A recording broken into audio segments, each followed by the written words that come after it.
રાધનપુરમાં જમ્મુ કાશ્મીરના પહેલગામ ખાતે નિર્દોષ પ્રવાસીઓ પર થયેલા આતંકી હુમલાની ઘટના બાદ ભારતીય સેના દ્વારા ઓપરેશન સિંદૂર થકી ભારતે પાકિસ્તાનને જે જવાબ આપ્યો તેને લઈને રાધનપુર ખાતે ગાયત્રી મંદિરથી રામજી મંદિર સુધી તિરંગા યાત્રા યોજાઈ હતી।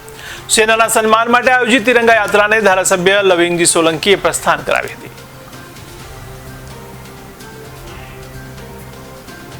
આજે રાધનપુર નગર અને તાલુકાના તમામ સમાજના કાર્યકર્તાઓએ જે પહેલગામમાં જે આપણા પ્રવાસીઓને જે આતંકવાદીઓએ નામ અને ધર્મ પૂછીને જે આપણી દીકરીઓનો બહેનોનો માતાઓનો સિંદર છીનવી લીધો એના માનમાં આજે આ તિરંગા યાત્રા આખા ગુજરાતમાં અને ભારતભરમાં એ આયોજન કર્યું છે।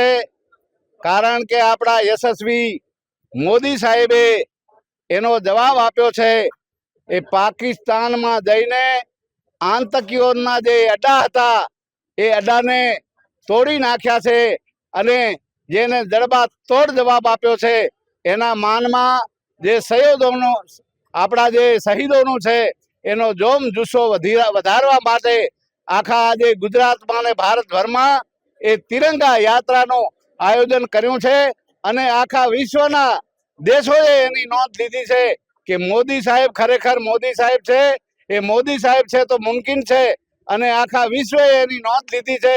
પાકિસ્તાન અને આતંકવાદીઓ એ ક્યારે એ ભારત સામો એ જોઈ ન શકે એટલા માટે એને જડબા તોડ જવાબ આપ્યો છે અને જે આ ઓપરેશન સિંદૂર નામ આપ્યું છે એનો બદલો લીધો છે। એટલે ખૂબ જ આનંદની વાત છે અને આખા ભારતમાં એક જ વાત છે કે મોદી સાહેબ જે ધારે